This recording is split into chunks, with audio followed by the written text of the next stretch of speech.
Hello everyone, welcome to profit by India. दोस्तों, आज ये जो आप चार्ट सामने देख रहे हो, मोस्ट प्रॉफिटेबल गवर्नमेंट कंपनीज, जिसमें एसबीआई सबसे ऊपर है, फिर एलआईसी है, फिर ओएनजीसी कोल इंडिया।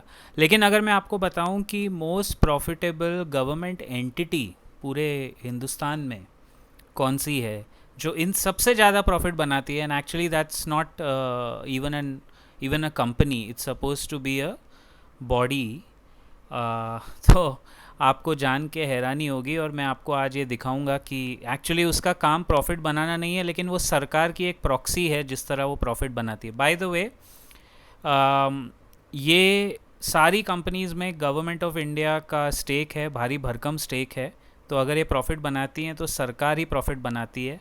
सरकार आपसे एलटीसीजी, एसटीसीजी, एसटीटी, जीएसटी वगैरह वगैरह सब हम ट्रेडर से वसूल करके, सेबी के द्वारा 93% ट्रेडर्स आर लॉस मेकिंग, वो सब करके सबसे ज़्यादा प्रॉफिट बनाती है। बट इन सबसे ज़्यादा पैसे कमाने वाली एंटिटी है, yes, you got it right, the reserve bank of India. दोस्तों, तालियां हो जाए, तालियां तालियां। वैसे भी इस सरकार में सबके लिए तालियां तालियां कड़क होनी चाहिए।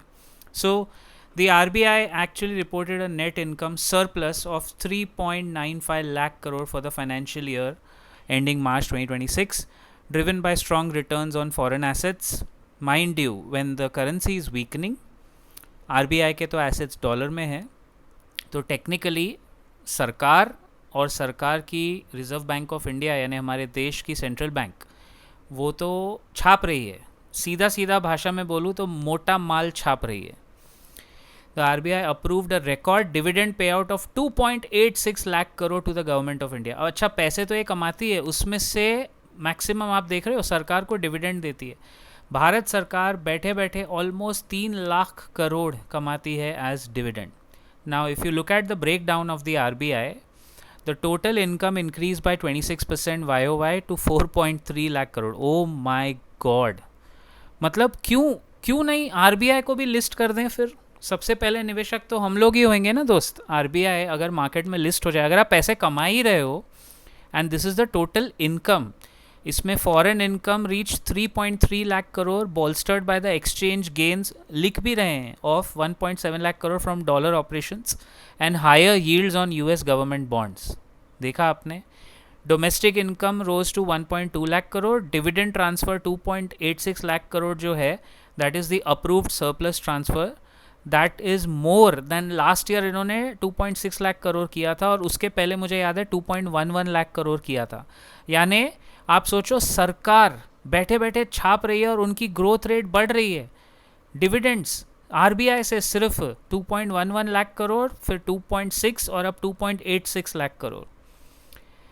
आरबीआई की मॉनेटरी पॉलिसी की मीटिंग है, तो उसमें जो भी फैसला वो लेते हैं, इसका मतलब सरकार से जुड़ा हुआ हर कोई पैसे कमा रहा है। सरकार, अनाड़ी, आरबीआई, ये सरकारी कंपनीज सब प्रॉफिट में तो है। अगर कोई लॉस में है या लॉस मेकिंग है, वो कौन है? टैक्स पेयर्स, ट्रेडर्स, और बाकी जो देश की जनता है जो ये पूरा बोझ उठा रही है पेट्रोल डीजल का। देख रहे हो ना आप? एंड मोर शॉकिंग स्टैटिस्टिक्स देखिए, अनएम्प्लॉयड ग्रेजुएट्स 2023 के हिसाब से फ्रॉम 20 टू 29 एज ग्रुप में देखेंगे तो 67% है। ये अजीम प्रेमजी यूनिवर्सिटी का डेटा है, एंड 2017 में ये फिगर था 46%।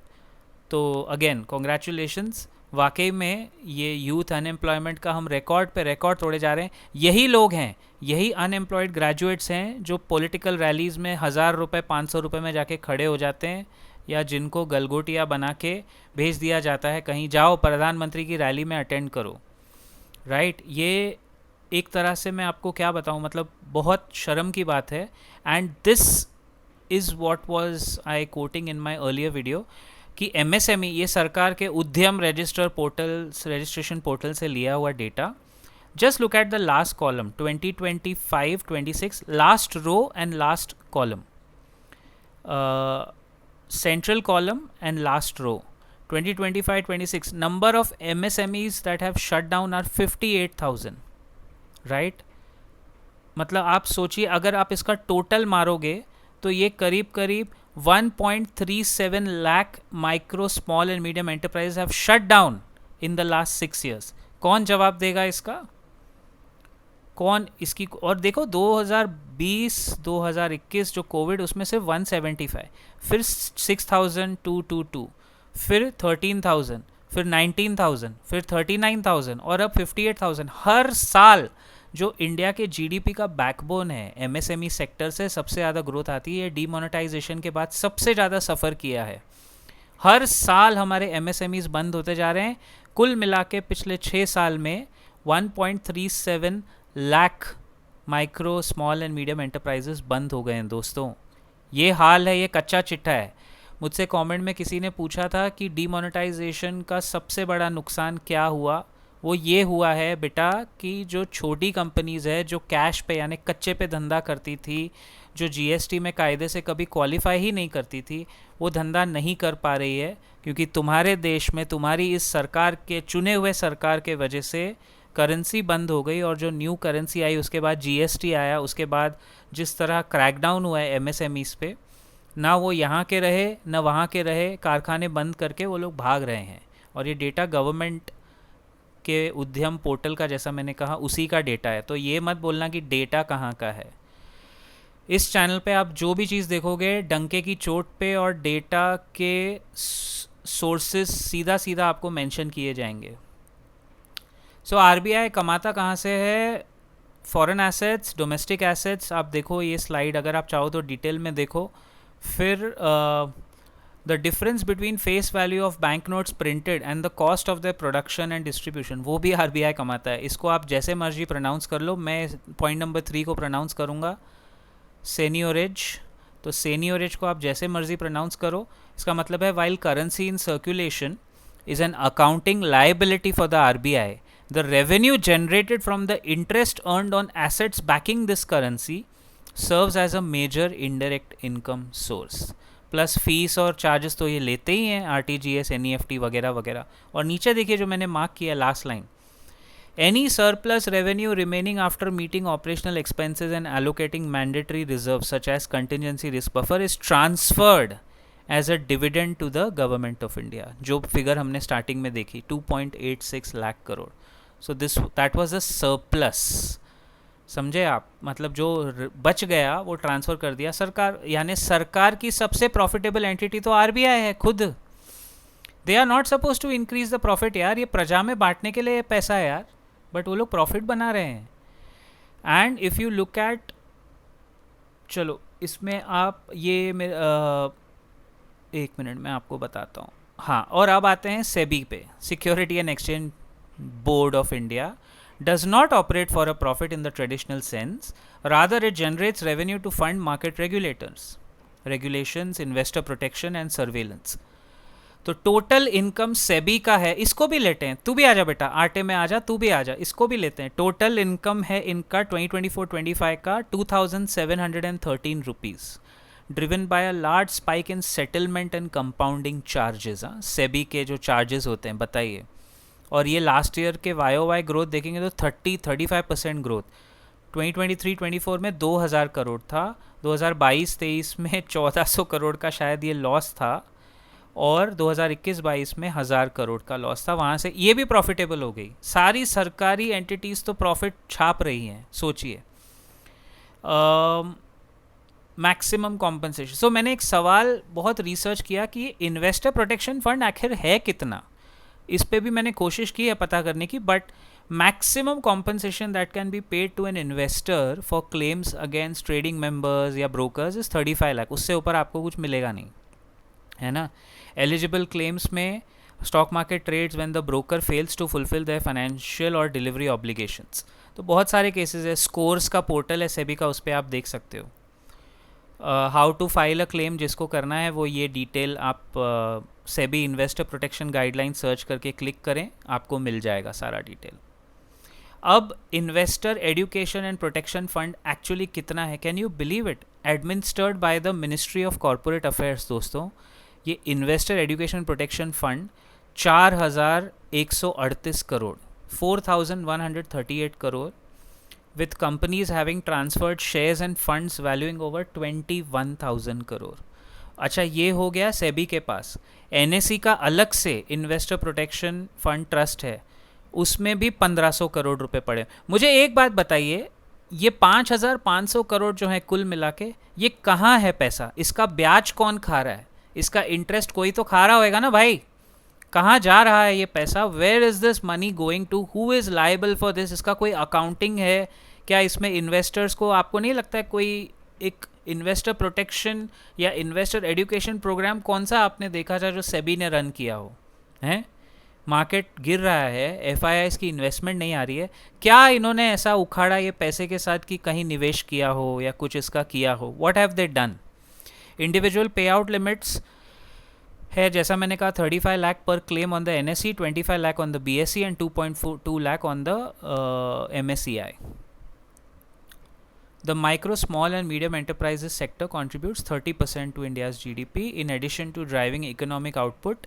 यही दिक्कत है कि ये जो 1 लाख MSMEs बंद हुए, इसमें आप सेकंड पॉइंट देखिए, एक्सपोर्ट्स। अगर रुपया, हमारा रुपया जो ठीक नहीं चल रहा है, उसमें जो एक्सपोर्ट्स गिर रहे हैं, Nirmala, if you are listening, exports are vital to international trade, contributing more than 45% to the country's overall exports. और ये 45% आता है छोटे मझोले सेक्टर से जो पूरा बर्बाद हो गया है और इस ईरान वॉर के बाद और प्रेशर में है। क्या कदम उठाया सरकार ने इस सेक्टर को उठाने के लिए? कोई आपने सुना है? और अब डीमोनेटाइजेशन जिसके हम 10 साल मनाएंगे, so this was in answer to a comment कि आखिर डिमोनेटाइजेशन से हमें प्रॉब्लम क्या है। आप सब ने धुरंधर देखी है ना, पीक डिटेलिंग देखी है ना। ये देखिए, the disasters effects of demonetisation on the economy, loss of millions of small jobs, stalled GDP growth and severely disrupted agriculture and real estate, जो इंडिया के ग्रोथ के बैकबोन थे उस टाइम पे, और वो अभी तक हम उसमें से पूरी तरह उभर नहीं पाए हैं, जिसको मास्टर स्ट्रोक बोल के दिखाया गया।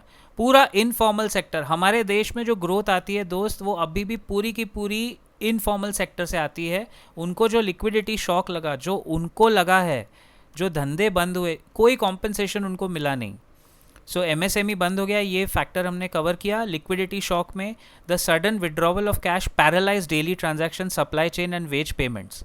अरे भाई, 6-6 महीने क्रेडिट पे इनका धंधा चलता है। कितने छोटे धंधे जो ऊपर आ सकते थे, जो आज लिस्टेड कंपनीज हो सकती थी, वो बंद हो गई। Job losses, unemployment spike, labour intensive sectors like construction, real estate, textile में इंडिया की जो दुर्गति हुई है ना दोस्तों 10 साल में, आप कोई इमेजिन नहीं कर सकता कि बांग्लादेश हमसे आगे निकल गया। लिटरली ये लास्ट 10 साल में हुआ है। एंड जॉब डिसरप्शन, अगर आप देखो CMI का डेटा आपके सामने है, 1.5 million jobs in this industry have been lost at the immediate aftermath of demonetisation. अभी तो ये बढ़ के कम से कम 3 मिलियन हो गया होगा। एग्रीकल्चर की तो मैं जितनी कम बात करूं उतना ज़्यादा होगा। कैश शॉर्टेज के वजह से फार्मर डिस्ट्रेस, वो तो चल ही रहा है। प्राइस क्रैशेस, सप्लाई चेन में पैसे नहीं आते। क्या पैसे का चक्का अगर आप रोकते हो तो वो पूरा फिर इकोनॉमी को इम्पैक्ट करता है ना यार।